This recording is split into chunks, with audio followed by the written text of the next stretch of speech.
okay? I'll admit it. I have fantasies. In all of them, I'm tall and athletic, handsome as hell, a successful entrepreneur, and rich as Croesus. And of course, I have an easy and relaxed approach to women. I'm not really like that. I'm average height, average weight, never good at sports, and have always been a support for my outgoing friends. So I had nothing left after the alpha males ate. The term remnant more or less describes my first failed attempt to get rid of the fact that I had never been with a woman. I was at a sorority party when I saw this girl with brown hair. She stood at the other end of the room, looking just as uncomfortable as I am. Neither of us were a couple, so I walked up to her misfortune loves company. She was of normal height, with shoulder-length brown hair, brown eyes, and olive skin color. There was nothing remarkable about her face or figure. She was simply brown. I said, "Hi," and leaned against the wall opposite her. She replied, "Hello," and for some unpleasant time we just stood there, looking at the dancing people. My brain was screaming, "Say something, you idiot," but I couldn't think of what to say. Meanwhile, she looked scared. Inspiration struck, and I said, "My name is Peter, as in a saint, not a rabbit." My poor attempt at being witty. The fact that she didn't run away in terror showed how desperate she was. She looked at me and said, "Susie." She really did have beautiful dark brown eyes. We stood there for some more awkward time. Finally, I said, "Do you want to dance?" I'm clumsy on the dance floor, but I wouldn't have it any other way. She replied, "Sorry, but I don't dance." A woman who doesn't dance. Unprecedented thing. What is she doing here then? We stood there for another painful period of time. She said, "Would you like to go out and get some fresh air? I can't hear myself thinking." Wow, it was a breakthrough. I said, "Of course, okay, that's awkward." And we walked out, onto the porch. It was summer, it was hot outside, but inside the party it was even hotter. Therefore, the night air seemed cool and refreshing. She wore classic Bermuda shorts and a spaghetti-strap top that was popular among girls back in the day. I wore an old pair of cut-off jeans and a ratty t-shirt, my standard uniform. I was desperately trying to figure out what to say. So I tried the usual conversational technique for us students. "So what are you studying?" She said, "Nothing. I'm a city girl. Bill Worth brought me, but he left with his friends and left me alone." Wirt was one of those idiots who made us peasants miserable. I thought to myself, "Wirt brought her? She must have some hidden talent." I blurted out, "Well, I would never leave you at a party. You're too beautiful." I didn't really mean it, but I started to like her. I had a puppy dog eyes. She said, "Do you really mean it?" I lied, "Of course. I wouldn't leave a hot girl like you lying around." She said rather defensively, "How do you know I'm sexy? Who were you talking to?" Okay, that was a little unexpected. I hesitated a little and said, "Nobody, you're just beautiful, that's all." I started to sync with her. She must have felt the same way because she melted a little and said, "I work at the loft. You should come by sometime." I felt like I might be getting closer to my first real result. She wasn't a movie star, but me too. She exuded a complete lack of sophistication, which was my advantage.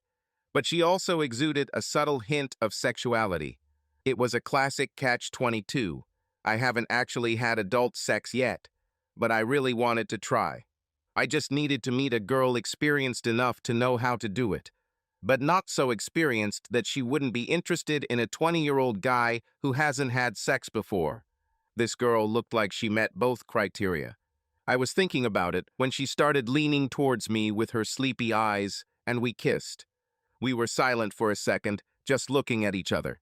I was absolutely sure that I would score a goal. That's when Bill Worth reappeared. He said with contempt in his voice, "Susie, what the hell are you doing here?" and pulled her towards him by the waist. He didn't even notice how out of breath she was, which was probably fortunate for both of us since he was the starting quarterback on the football team. He was huge. He added, looking at her angrily, "I was with my friends for a little while and you just left. If you want to be with me, you better watch your behavior, bitch. At that moment, I wish I could bring this guy down to my knees and make him apologize for being such an asshole. Instead, I just stood there, staring into space. I'm not aggressive, and I don't have such instincts. It seemed to me that Susie was humiliated, but she immediately turned around and said to Wirt, "What was I supposed to do when you left me standing aside for an hour?" He said, "I had things to do, and I expect you to wait for me while I do them." I had a pretty good idea of what these things actually were, because a little earlier I saw him walk past me towards the parking lot with a very drunk Becky Allmendinger. Maybe he was going to rush her to the hospital to check for alcohol poisoning. Or maybe he spent an hour having sex with her in the back seat of someone's car. Who knows? Anyway, Susie turned Fredoys to Beggins and said, "I was just talking to Peter while you were away. It wasn't that big of a deal." It was encouraging to discover that I was not that important. He looked at me and said disdainfully, "Stay away from my girlfriend, or you and I will have a serious conversation." He was half a head taller. I didn't think this was world politics, so I just watched. She went without objection. My alter ego would have made this scoundrel beg for mercy at this moment, but I actually just stood there, looking at them disapprovingly. A judgmental look was the best I could come up with at the time. As I watched them disappear, I was suddenly almost sure what her hidden talent was. This was confirmed when I was upstairs peeing. Susie's top was lying on the floor in the hallway, and sounds were coming from the nearby bedroom. Lesson well done, and needless to say, I never saw Susie again. In the meantime, I finally dealt with my little problem of sexual experience. It was almost the same situation. I was at one of those street parties in the local park. This was an event that the Greeks sometimes held at the end of summer. I was, as usual, without a date. The party itself was held from the back of a truck F-150, which was parked in the parking lot next to the field. The entire area was surrounded by very dense forest. I wandered drunk among the trees. This was mainly because I was sick of watching the men and women of Phi Alpha and Lambda Tau get drunk. Total inebriation was such a weekly ritual among our student community that it made me wonder how the university managed to achieve its sterling academic reputation. So I thought it would be interesting to see what was in the forest. Boredom, loneliness, and the foamy stuff they were dispensing from the back of a pickup truck fueled my curiosity. In any case, I was wandering aimlessly among the trees when I came across a female figure. Looks like one of the sorority girls climbed into the bushes to die. She was stretched out on her back on a soft bed of pine needles and leaves under one of the trees. The vision was strangely reminiscent of the scene of the dead soldier from the book The Red Badge of Courage. She wore a classic sundress, and in her fainting, she managed to lift the hem of her dress so high that it seemed as if from the waist down she was wearing nothing but panties. I walked over and looked to make sure she wasn't dead. It was more out of curiosity than anything else. It's not every day you see a picture like this. I didn't intend to do anything more dishonest. And yes, I know that I'm a pervert. I am a boy. At this moment, the body groaned heavily, and I sat down to check on her condition, not quite Galahad, but at least I showed concern. When I did this, she opened her eyes, looked at me vaguely, and mumbled, "Who are you?" I was about to answer her when she said in a decisive voice, "Okay, you'll come." And she grabbed me and we had sex. I didn't know who she was, and to be honest, I was a little dazed from my first sexual experience and, of course, drunk. My noble alter ego would have stayed and called for help, but she actually looked peaceful lying there. So instead, I stood up and pulled her dress down. After all, I'm a gentleman. Then I wandered back to the party for more. I never saw her again. I don't even remember what she looked like. And as far as I know, little Peter Ostrovsky is running around out there somewhere. But that first pathetic case of questionable sexual ethics, and I'm not sure who was to blame, opened the floodgates. I must have slept with half the unattractive girls on campus before I graduated. I wasn't interested in building up my social credit. I just wanted to repeat that experience.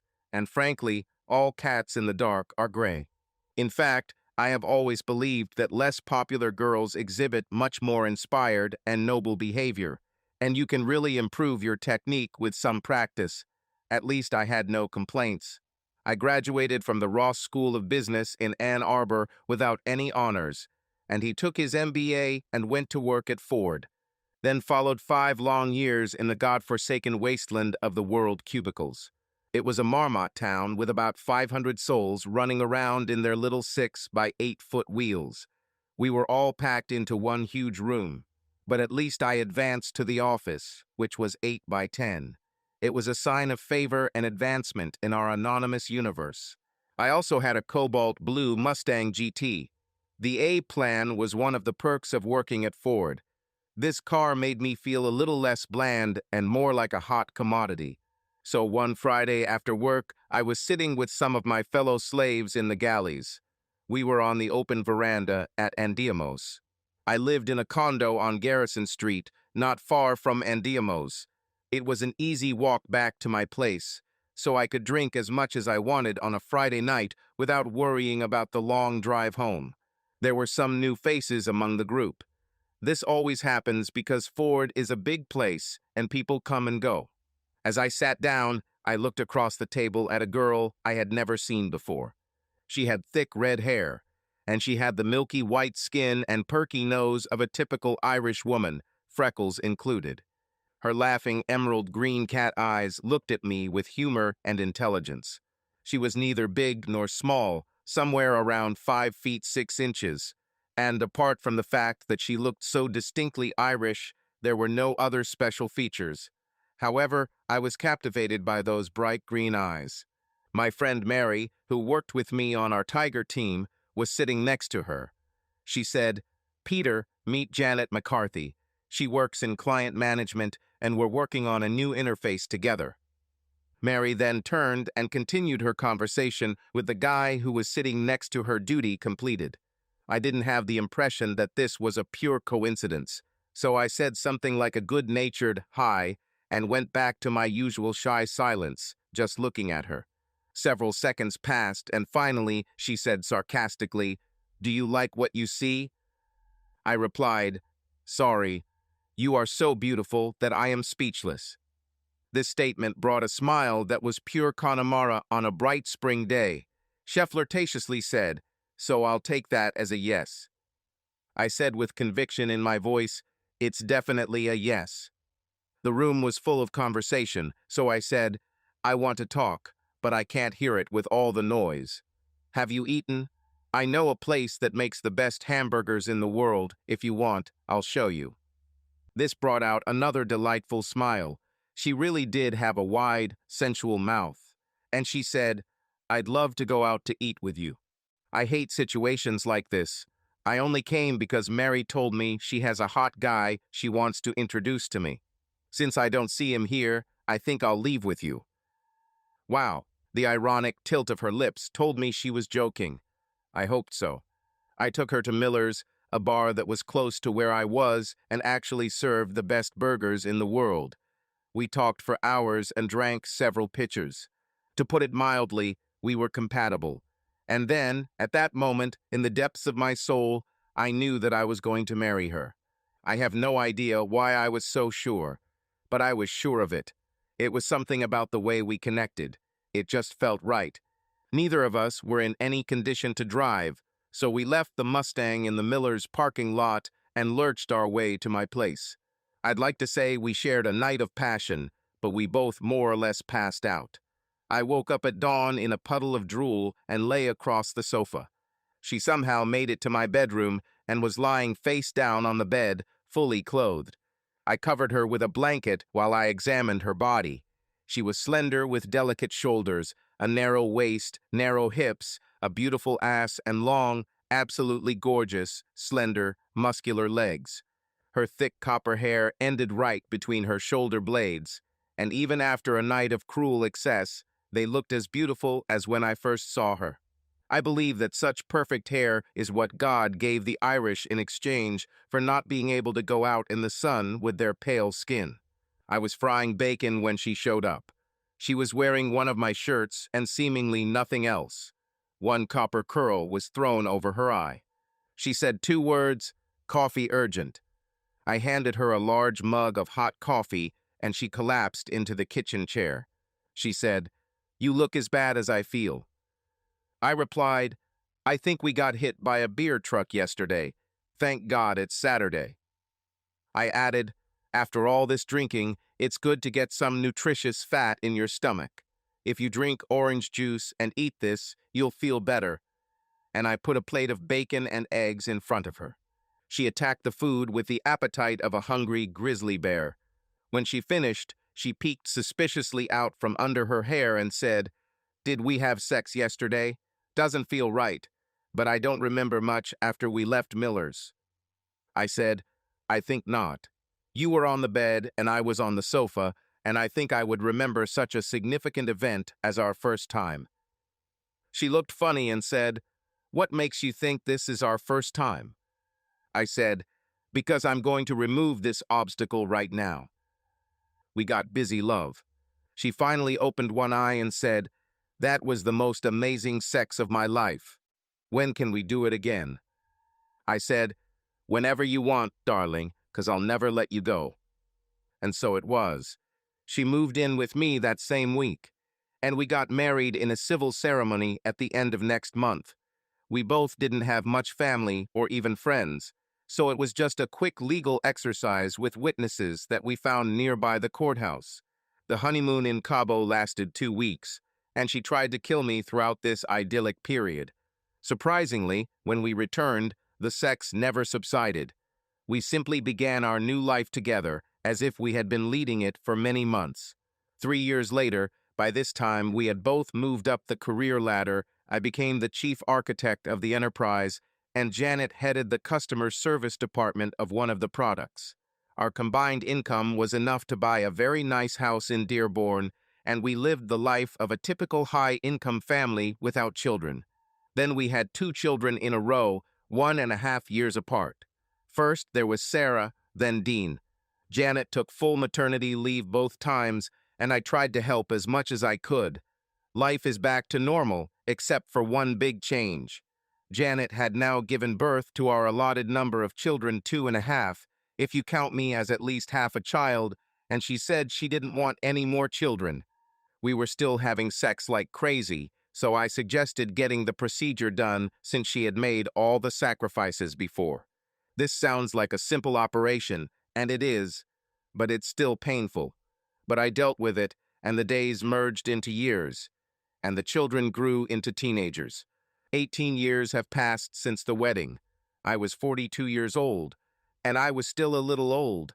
I felt like I was no closer to the person I wanted to be, and I looked the same as I did in college, only better dressed. I still couldn't do anything in sports, and my attempts to be the life of the party were funny even to me. Janet, on the other hand, has blossomed into a stunningly beautiful 41-year-old woman.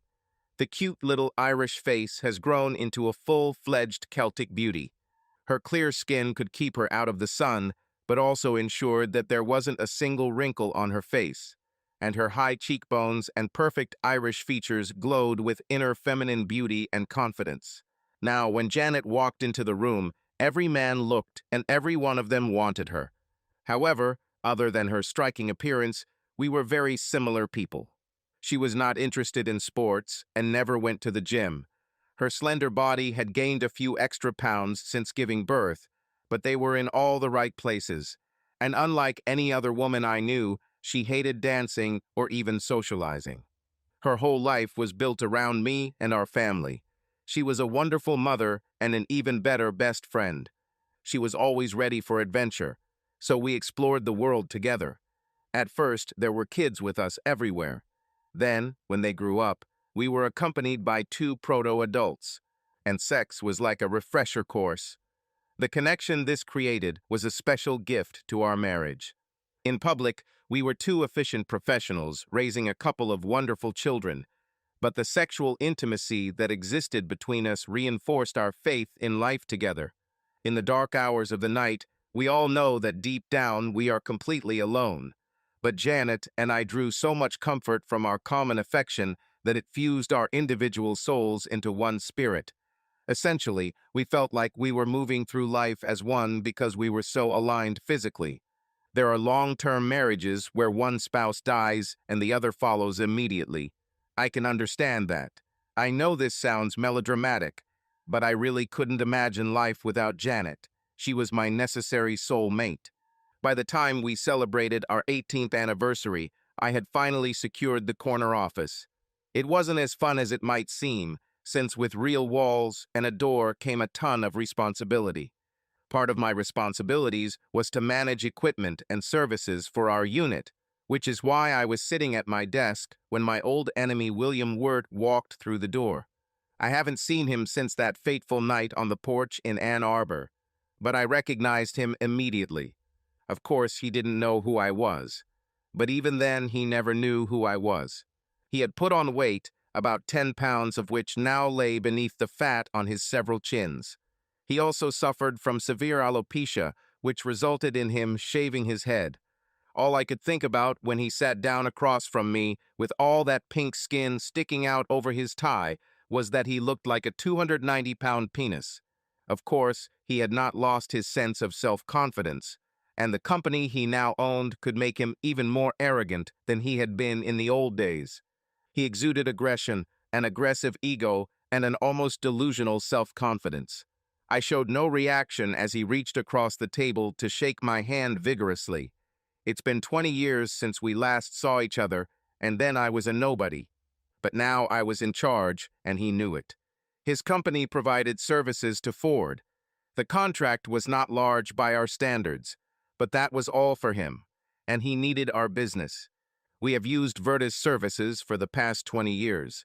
His father made Worth president and CEO when he retired 3 years ago, and since the transition, we have received constant complaints about poor quality work.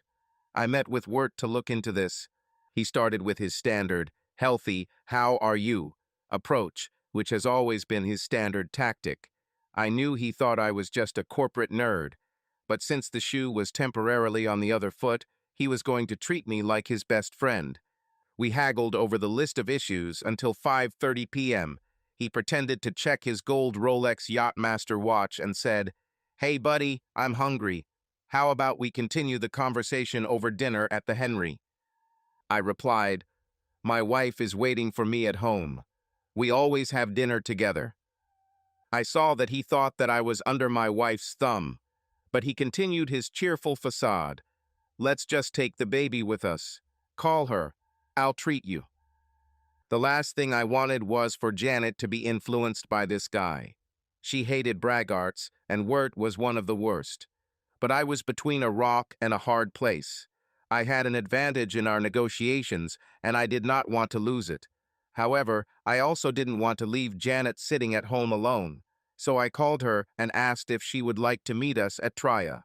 She said, "Wow, who do I owe this honor to? You would never take me to such an expensive place."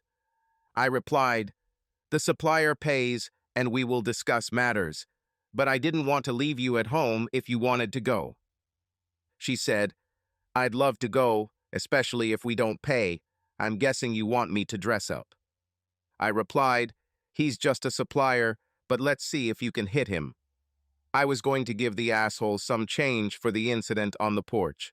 She said, "I will be on full alert. I love you," and hung up. She showed up an hour later. She went all out. We sat at a table on the other side of the room. This was as far from the entrance as possible. Therefore, she had to walk through the entire restaurant in her 10-centimeter stilettos. That gorgeous ass wriggled enticingly as she walked towards us. She was a beautiful, confident woman in a tight little black dress. The dress perfectly highlighted her best feature, the thick mane of copper hair, and the cutout front showed off her large, round breasts. A small gold chain with one perfect diamond bobbing in the gorge between these two impressive hills was the finishing touch. Her huge emerald cat eyes were hypnotic, and her wide, sensual mouth is impeccably painted to highlight her knowing smile. Her freckles and perky nose made her look like the hottest and most sophisticated girl next door. She approached us, not taking her eyes off me, and I couldn't stop looking into these two deep lakes of love. I thought to myself, how lucky am I? I looked at Wirt to gauge his reaction. It looks like he swallowed his tongue. His jaw almost touched the table, like a cartoon wolf game, set and checkmate in favor of Janet Ostrovskaya. We both stood up as she approached the table. She gracefully extended her hand to Wirt and said, "I am Janet, Peter's wife." Wirt looked at her with pure delight. He then put his mask back on and turned into good old Bill. He laughed loudly and said, "Well, he sure knows how to choose. Were you an actress or model before you got married?" Janet blushed and replied, "No, I'm the director of customer relations for dealers in this region. I've been working in customer relationship management since before I met Peter." He laughed again and said, "Well, I'd like to be your client." It might sound like a harmless flirtation, but there was another subtext to it. We both decided to ignore him, and we all sat down at the table. Throughout the dinner, Wirt dominated the conversation. He was paying, so I just let him talk. He was clearly courting Janet, and I didn't blame him. She looked especially attractive that evening. His way of impressing a woman was to talk about his possessions. According to him, his house, which was on a lake in Oakland County, was the largest in the development. His boat was the fastest on the lake. His many cars were expensive classics, and he rubbed shoulders with every celebrity and influencer in the Detroit area. Oh yeah, and as an afterthought, he mentioned that his wife and kids are really cute too. After the second bottle of wine, he stopped talking to me. In fact, he turned his back to me in his seat so that he put himself between Janet and me. Most people trying to seduce someone would be a little more subtle about it. But this guy has always been extremely arrogant, and he was used to getting any woman he wanted, so he was very direct and persistent with Janet. He continued to drop suggestive hints about his sexual abilities. In fact, he became so aggressive. Janet didn't overdo it on her part. She is into customer service and knows how to treat people, especially with men like Wirt. So by the time we finished dinner, she had convinced him that he was indeed a very interesting person to her. As soon as we got back into the car, she angrily said, "This man is absolutely disgusting. He didn't give me space all the time. How do you even contact him?"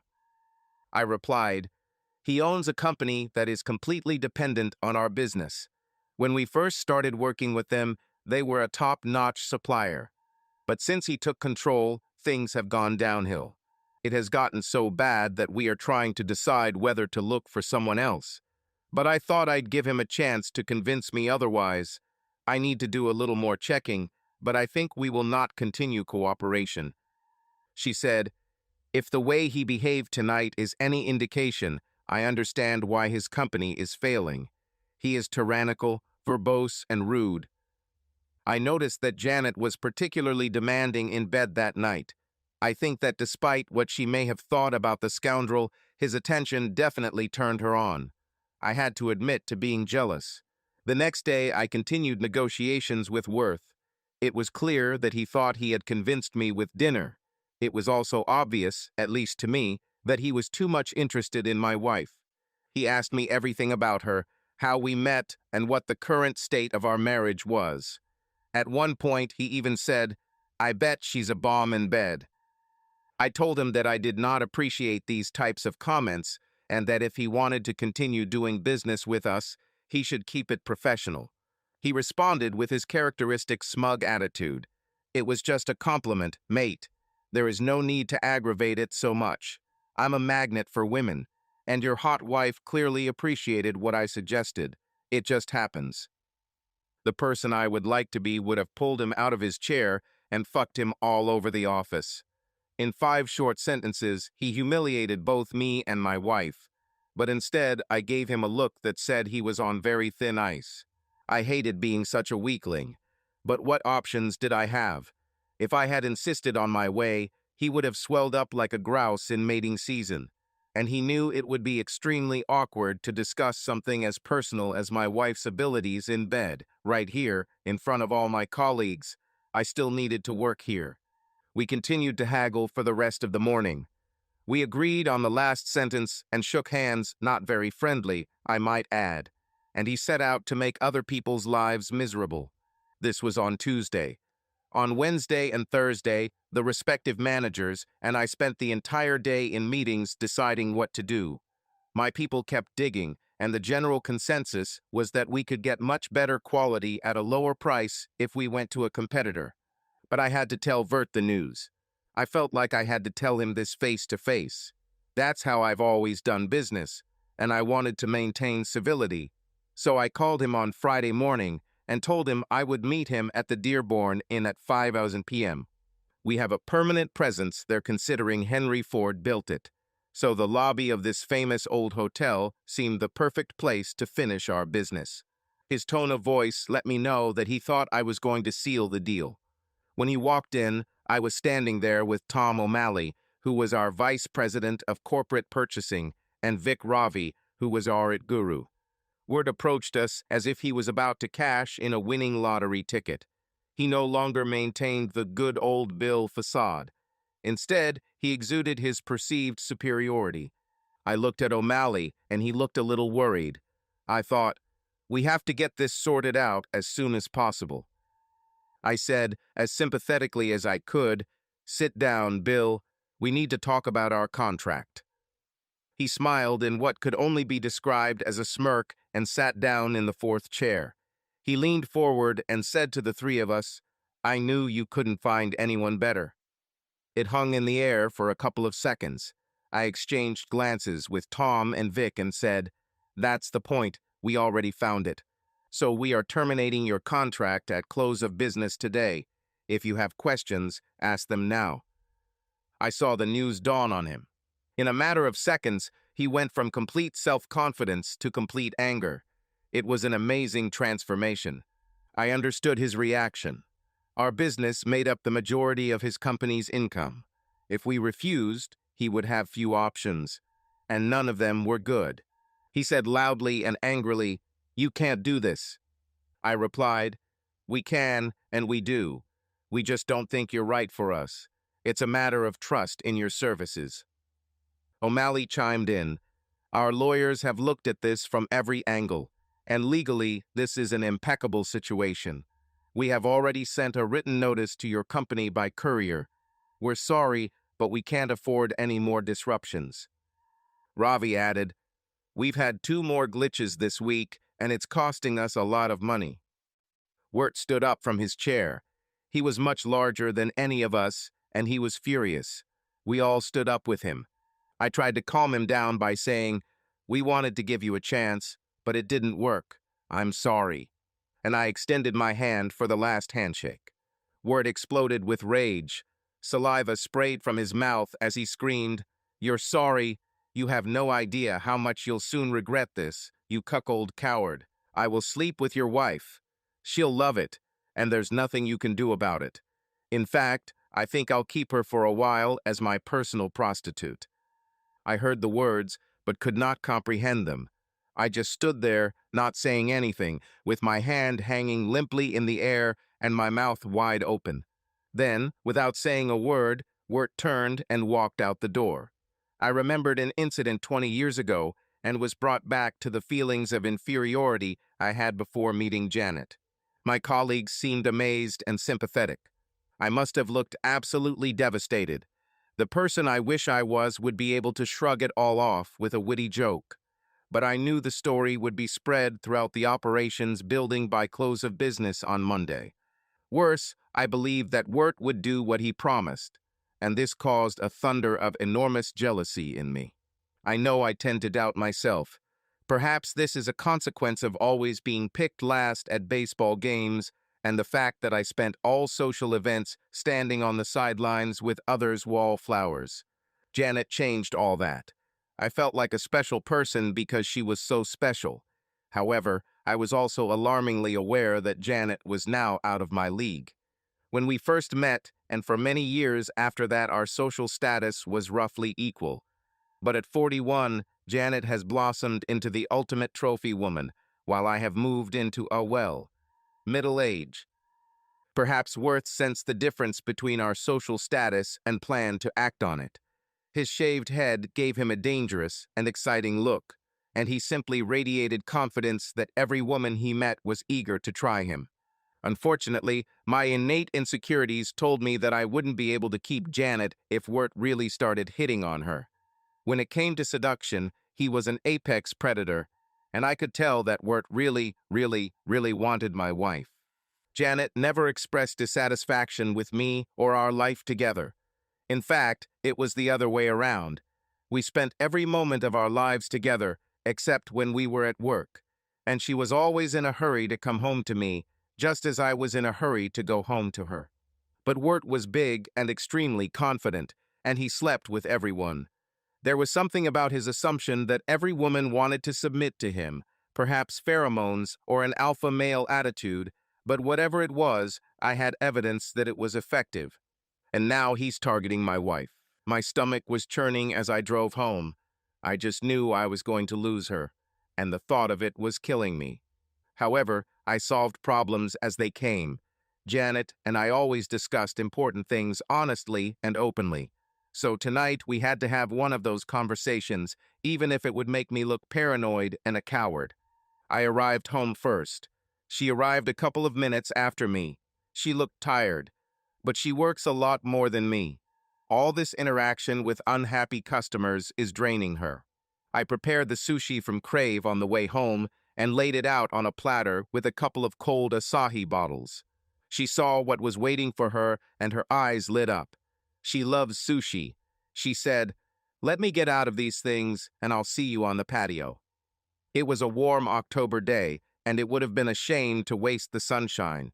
We probably won't see him again for 5 terrible months in Michigan, so I moved our feast to the street table. She came out looking fresh and cheerful, wearing a patchwork blouse and yoga pants that showed off her beautiful hips and a magnificent ass. As far as I was concerned, she could be the mother of a 15-year-old, but she still had the sexiest body in the Midwest. I got straight to the point. I said, "There is a serious matter I need to talk about."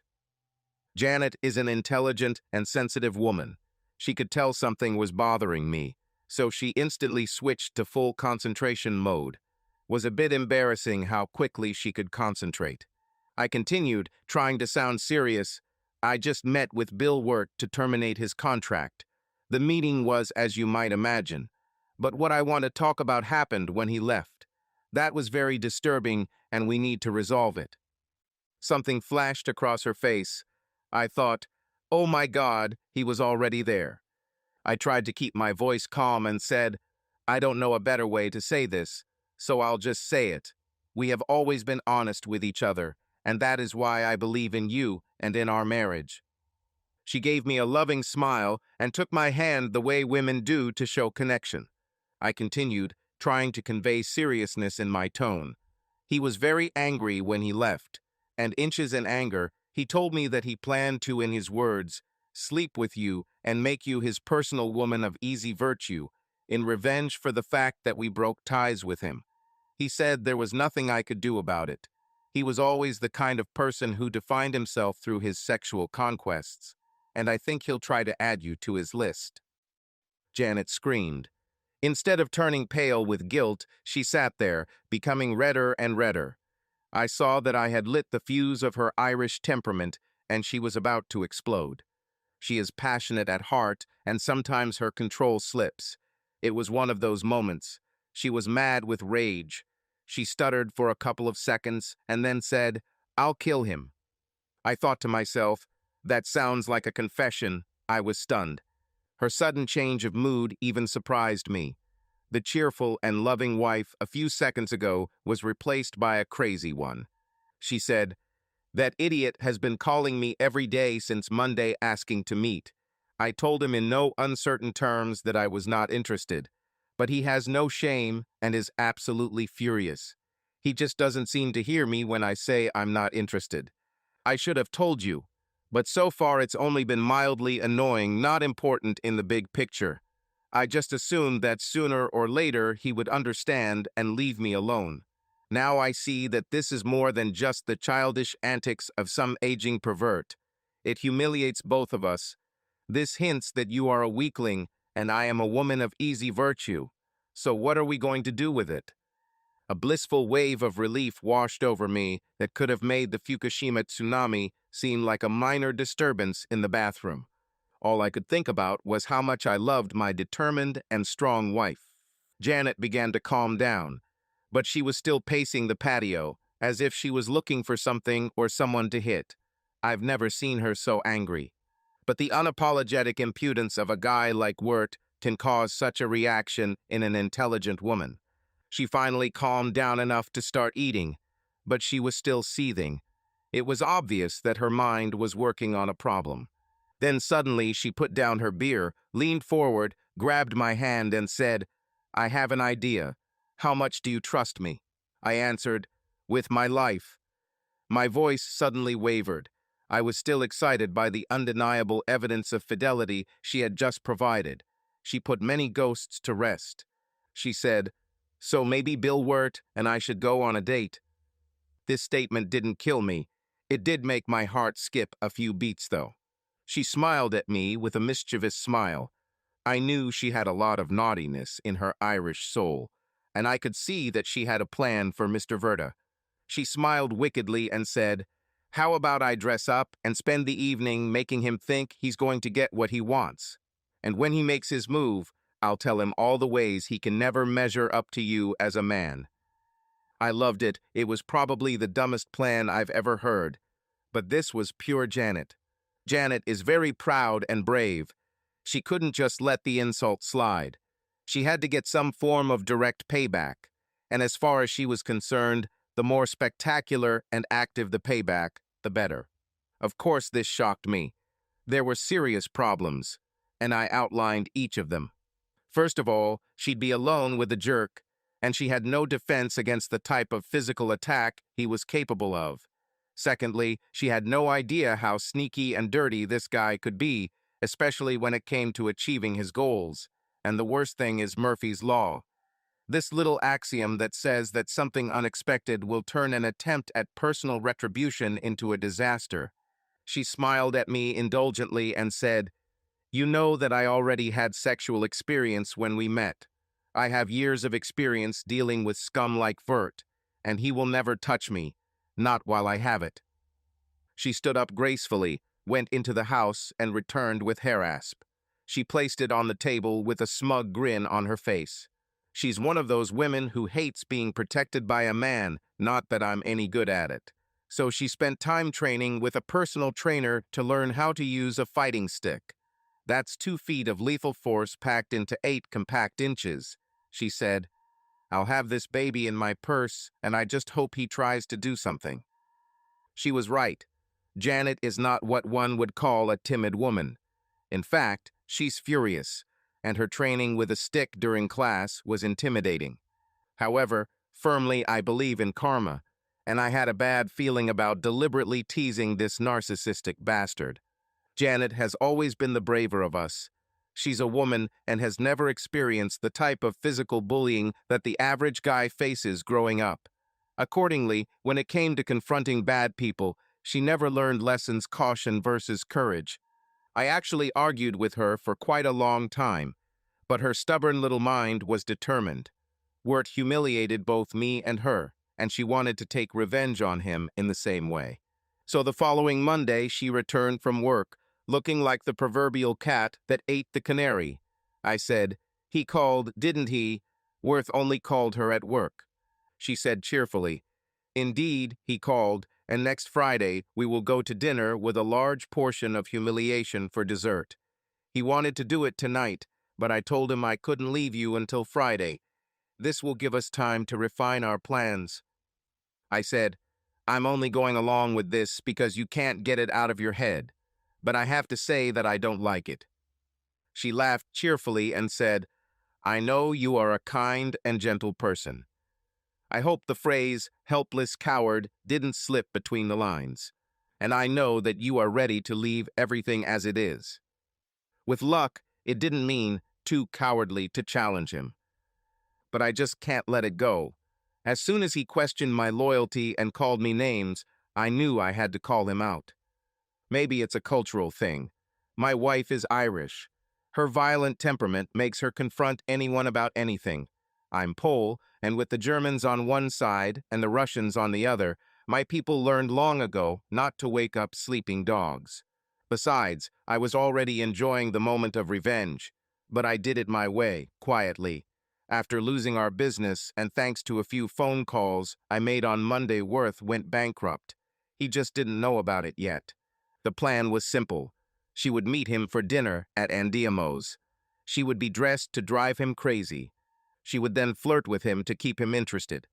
When he finally proposed, and there was no doubt he would, because Janet might seduce a stone idol, she planned to tell him what she really thought of him and throw a drink in his face. I was actually hoping it would be hot coffee. She would then make a spectacle of it by joining me as I arrived from the parking lot for a hug and kiss before we left stage left. It would be a fitting ending, like a Shakespearean play. The plan seemed impenetrable. It was in public.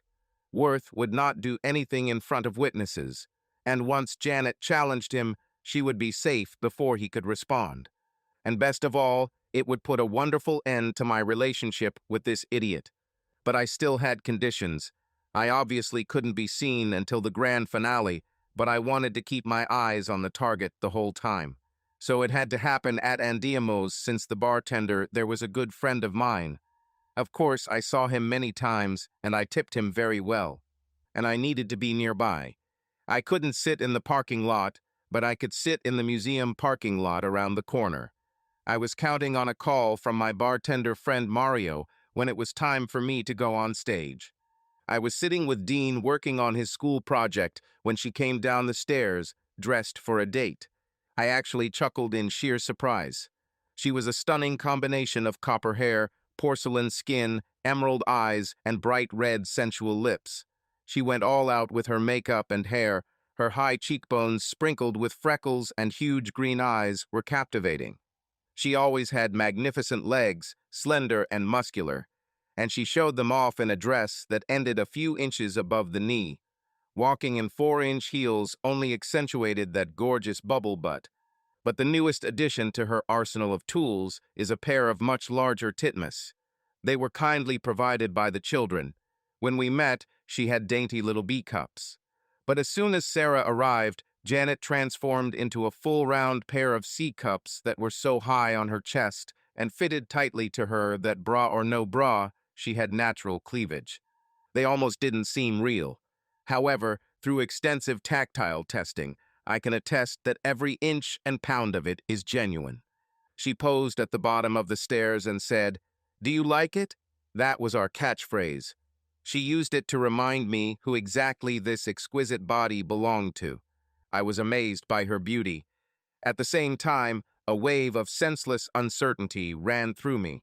I knew all the aspects of motivation and planning, but I still felt a pang of pure jealousy when I saw her dressed for another man. And she was so tenderly feminine that I couldn't imagine how she could even accomplish what she planned. But underneath all her pure sex appeal, my wife is a warrior. I went over to hug her.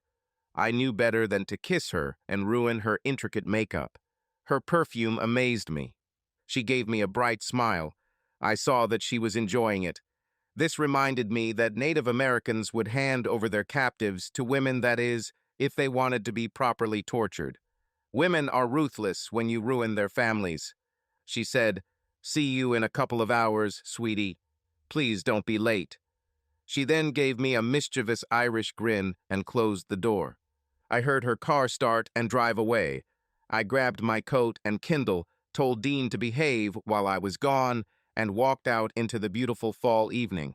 The taillights of her Taurus show had already disappeared on our street when I got into mine F-150 King Ranch. The Mustang I had when I was single is long gone, but this truck looked like a luxury car with sporty handling. I knew it would take Janet 2 or 3 hours to bring the hammer down properly on Mr. Bommerswort, so I drove the 150 into the deserted parking lot behind the Dearborn Historical Museum.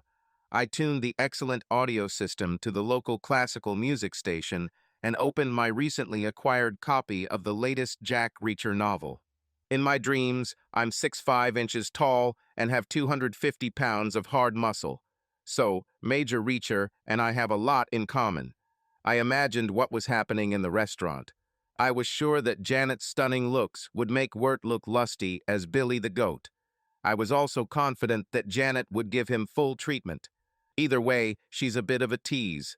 Flirting is as natural to a beautiful woman as preening is to a peacock. After all, a woman like Janet has been fooling guys since she was a teenager. Therefore, manipulating men is as natural for her as throwing stones for little boys. Just as I was getting to the good part, my phone vibrated. It had only been an hour and a half since Janet had left, so I said hello, puzzled. It was Mario. He said with concern in his voice, "Pete, you asked me to look after your wife, and I may have bad news. She was having dinner with a guy, and I think he put something in her drink. At least he got her out of here about 15 minutes ago, and she didn't look too good. At first, I thought he was just helping her to the bathroom, but I think they went out the back door. I don't see any of them here right now, and I've already checked." It gave me an electric shock of fear. I said, "Do you have any idea where they're going?" Mario said, "I have no idea, but if you hang on, I might be able to find out what he drives." After a couple of tense minutes, he came back and said, "Danny, the valet, says it was a gold Escalade." Mario added, "Good luck, mate.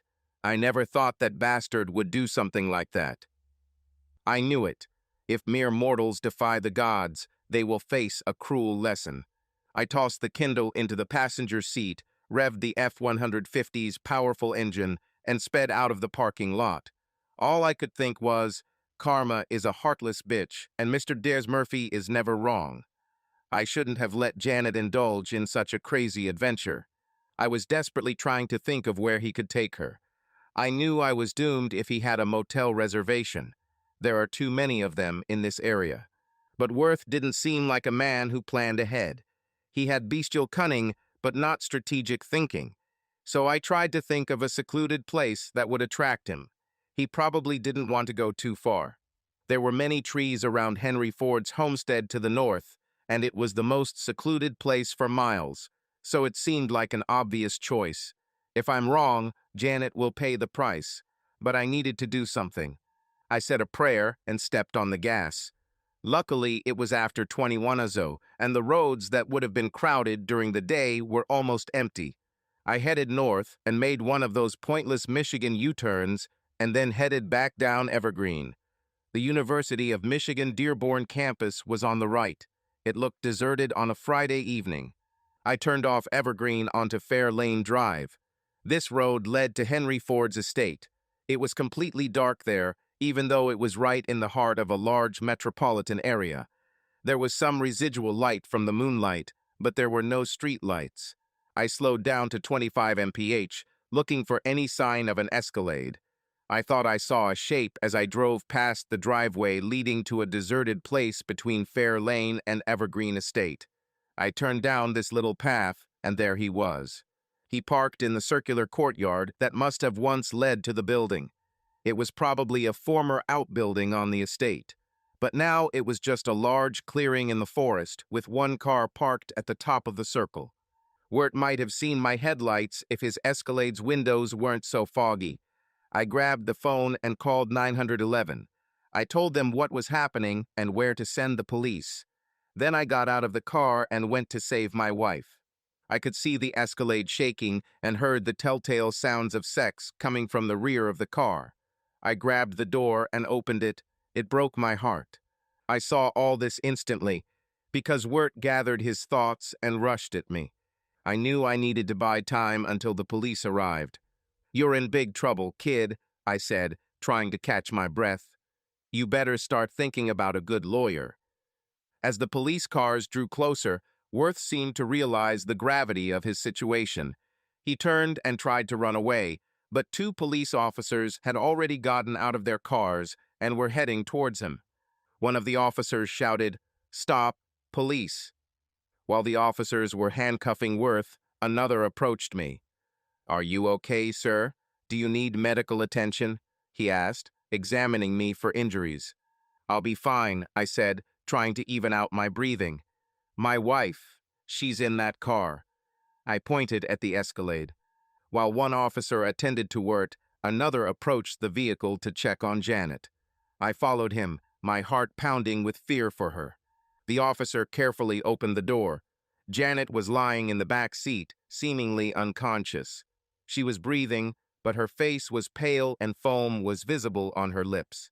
"We need an ambulance," the officer said quickly, already calling the emergency number on his radio. The ambulance arrived a few minutes later. Paramedics assessed Janet's condition, placed her on a stretcher, and loaded in the car. I followed the ambulance in the car, my thoughts full of anxiety and guilt. I shouldn't have let her go on that date. Now that she was in this state, I felt like it was my fault. At the hospital, I was not immediately allowed to see Janet. The doctors were busy examining her, and I was filled with fear as I waited in the hallway. My hands were shaking, and I could feel my head getting heavy with the possible consequences of everything that had happened. After what seemed like an eternity of waiting, the doctor approached me. He was serious and got straight to the point. "Your wife is safe, but she was seriously exposed to substances. This explains why she was unconscious when you found her. We will continue to monitor to ensure that other serious problems have no consequences. You can see her, but she is still under the influence of the drug and may not be completely herself." I nodded, barely holding back tears, and followed the doctor into the room where Janet lay. When I entered, she seemed so fragile and vulnerable in the hospital bed, her pale face standing out against the snow-white pillow. My heart sank at the sight of her in such a state. She weakly opened her eyes and smiled when she saw me. "Pete," her voice was barely audible. "Yes, it's me, my love. I'm here," I whispered, taking her hand. "You'll feel better. Everything will be fine." She nodded, but her eyes were blurred, and she quickly fell back into a half asleep. Watching her, I felt a mixture of anger and powerlessness. I was so angry at Wirt for hurting her, and at myself for not being able to protect her. At that moment, two detectives entered the room. They introduced themselves and explained that they were investigating what happened. After several questions about what happened, they reported that Worth had already been arrested and would be charged with assault. "We will notify you of the court date," one of the detectives said. "Your testimony will be extremely important." After the detectives left, I sat down next to Janet, taking her hand. Despite the horrors of that night, I felt grateful that she was still with me, alive and safe. It was the only thing that mattered.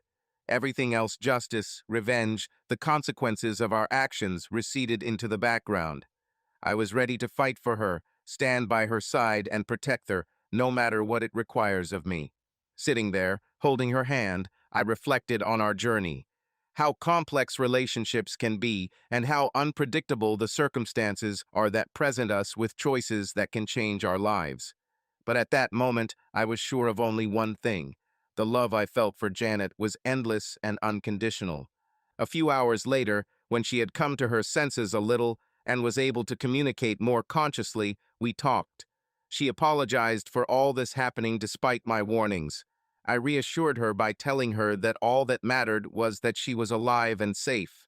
She cried, and I consoled her, promising that I would never let something like this happen again. Janet was deeply affected by the entire experience, and her recovery will take time, both physically and emotionally. We both knew there might be challenges ahead, but we decided to get through them together. Her strength and determination inspired me, and I was ready to support her no matter what lay ahead. We also decided that after everything that had happened, we should reconsider how we both viewed risk and safety in our lives. This event was a stark reminder that life can be unpredictable and sometimes cruel, and that we must do our best to protect each other and cherish every moment we have together. Later that day, as we were getting ready to go home from the hospital, I told Janet that despite the ordeal, I was happy that she was my wife. She smiled through her tears and said she loved me. This moment, despite all the chaos, was a reminder for both of us that ultimately it is love that makes life worth living. We left the hospital holding hands, ready to face the future together, no matter how unpredictable it might be. Subscribe to our channel so that your second chaff doesn't cheat on you, and go ahead and listen to the next story, because this story is nothing compared to the next one. If you're under 18, don't even think about listening to the next one. Listening to the next one. Listening to the next one.